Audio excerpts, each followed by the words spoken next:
Hello guys, welcome back to tip concept. और आज हम लोग देखने वाले हैं मैथमेटिक्स 2 के वो इंपॉर्टेंट क्वेश्चंस जो इस साल के पेपर में जरूर रिपीट होंगे।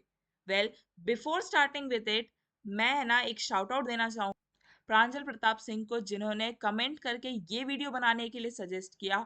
हम लोगों को बहुत अच्छा लगता है जब है ना इंटरैक्टिव ऑडियंस हमें मिलती है और वो सजेस्ट करती है कि what video should we make. तो thank you, a big shout out to you. अगर आपके मन में भी कोई टॉपिक है जिस पे आप चाहते हो कि हम लोग वीडियो क्रिएट करें, तो डू कमेंट इट डाउन। हम लोग आपके अनुसार ही कंटेंट बनाना ज्यादा पसंद करेंगे। So let's get started. So जो पहला टॉपिक होने वाला है वो होने वाला है ग्रीन्स एल्गोरिदम। ग्रीन्स एल्गोरिदम पे हर साल एक ना एक क्वेश्चन आया ही आया है। अगर आप लोगों को अभी 20 के बाद के पेपर्स देखने हैं तो मैंने ऑलरेडी इस पे मैं वीडियो बनाऊंगी, ओके, जिसमें आपको 21 से 23 तक के पेपर्स मिल जाएंगे। पर उनमें से भी मैंने इंपॉर्टेंट टॉपिक्स निकाले हैं। सो पहले आप ये वीडियो देखिएगा एंड उसके बाद मैं डिस्क्रिप्शन में लिंक डाल दूंगी, तो आप दूसरी वीडियो भी देख सकते हैं। ग्रीन्स एल्गोरिदम पे हमेशा वेरीफाई करने आए ग्रीन्स एल्गोरिदम को on the basis of expression. अब मैं जैसे कि हर बार बोलती हूँ कि क्योंकि कोई सब्जेक्ट अगर न्यूमेरिकल है तो मैं आपको एक पैटर्न दिखा सकती हूँ कि किस पैटर्न के क्वेश्चंस आएंगे। पर आप ये हमेशा अज्यूम करके मत चलना कि यही न्यूमेरिकल या एक्सप्रेशन एग्जैक्ट रिपीट होगा। अब जैसे कि यहाँ पे देख सकते हो 2 बार रिपीट हुआ है, बट ये एग्जैक्ट सेम एक्सप्रेशन रहा है। ओके, तो ये बहुत ही रेयर चांस में हो जाता है। अदरवाइज इफ यू कैन सी कि 23 के पेपर में, अगर ये 21 का पेपर है, ये 20 का पेपर है, तो ऐसा हुआ है कि 23 के पेपर में क्वेश्चन बदल दिया गया है। ठीक है, तो you can never be sure कि हाँ वही एग्जैक्ट क्वेश्चन रिपीट होने वाला है। बट हाँ, मैं टॉपिक बता सकती हूँ, तो आपको कंसेप्ट प्रिपेयर करके जाना है। न्यूमेरिकल सब्जेक्ट्स में कंसेप्ट आप ध्यान रखिएगा कि ग्रीन्स थ्योरम पढ़ के जाना है आपको।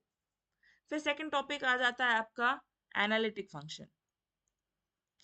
एनालिटिकल फंक्शन पे है ना हर बार एक क्वेश्चन आया है। एक्सप्रेशन एज यूजुअल चेंज हो जाएगा आपका। एनालिटिक फंक्शन पे हर बारी एक क्वेश्चन आया ही आया है। थर्ड टॉपिक आ जाता है आपका लॉरेंट सीरीज। लॉरेंट सीरीज पे हर बार as you can see expand करने हुआ आया है लॉरेंट सीरीज पे, तो इस पे भी क्वेश्चन आप एक्सपेक्ट कर सकते हो, है ना, कि इस साल भी आएगा। ये लेटेस्ट 23 तक के पेपर में रिपीट हुआ है। ओके, फिर आ जाते हैं fourth, change the order of integration.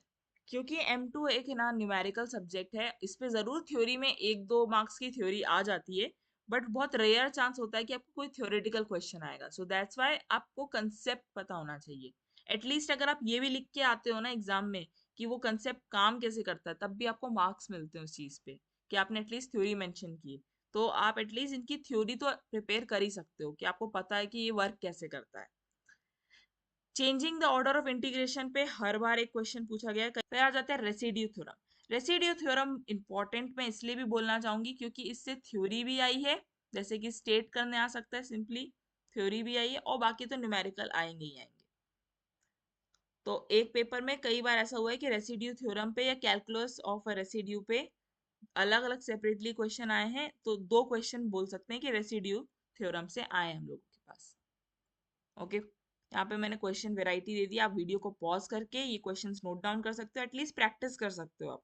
पर मैं जैसे हमेशा बोलती हूँ कि ये सिर्फ एक कंसेप्ट बताने के लिए मैंने क्वेश्चन मेंशन किए हैं, इससे एग्जैक्ट न्यूमेरिकल आए जरूरी नहीं है। सिक्स्थ आ जाता है आपका variation of a parameter. Variation of parameter पे भी हर बार क्वेश्चन आए हैं, और कई बार 2-2 क्वेश्चन रिपीट हुए हैं। जैसे कि अब यहाँ पे मैं अगर देखूं, तो ये सेम पेपर के 2 क्वेश्चंस आए कि एक तो आप एक्सप्लेन करो method of variation of parameter, ये एक थ्योरेटिकल क्वेश्चन हो गया, एंड देन न्यूमेरिकल आया उसी। अब जैसे यहाँ पे थ्योरी दिख रही है आपको, 2 मार्क्स की आई, यहाँ रेसिड्यू थ्योरम स्टेट करने आ गया 2 मार्क्स, तो बहुत कम ही थ्योरी आती है मैथमेटिक्स 2 के पेपर में। मोस्टली आपका न्यूमेरिकल्स ही रहेगा, तो आपको कंसेप्ट अच्छे से पता होना चाहिए। ओके, सेवेंथ आ जाता है आपका कॉचीज इंटीग्रल फॉर्मूला। ठीक है, या तो कॉचीज इंटीग्रल फॉर्मूला पूछ सकता है, कॉचीज थ्योरम पूछ सकता है, या कॉची रेमान इक्वेशन पूछ सकता है। तो ये हो गया हमारा सेवेंथ टॉपिक। इस पे थ्योरी आई है। मतलब थ्योरी आप देख सकते हो, 2 नंबर, 2 नंबर, 2 नंबर की थ्योरी आती है। ठीक है, एक आपका अगर इक्वेशन आएगा तो वो आपका 4 नंबर से 7 नंबर तक जा सकता है। ठीक है, न्यूमेरिकल अगर पूछेगा तो 4 से 7 नंबर तक जा सकता है। So that's it from my side. मैं आपको इसके ना क्वेश्चन पेपर ज़रूर अवेलेबल करा दूंगी, क्योंकि मैंने बहुत से लोगों से सुना है कि लाइक M2 के लेटेस्ट जो पेपर आपको CSVT ऑनलाइन साइट पे अवेलेबल है वो 20 तक का पेपर है। अगर आपको 21 से 23 तक के पेपर चाहिए तो मैं उस पर एक वीडियो बना दूंगी सेपरेटली। ओके, और अगर उसकी PDF चाहिए तो आप कमेंट डाउन कर सकते हो, मैं डिस्क्रिप्शन में लिंक भी डाल दूंगी। नई वीडियो है ना आज शाम तक आ जाएगी। सो यप, उस वीडियो में है ना 21 से लेके 23 तक के M2 के प्रीवियस ईयर क्वेश्चन पेपर होंगे। So that's it from my side, subscribe for more.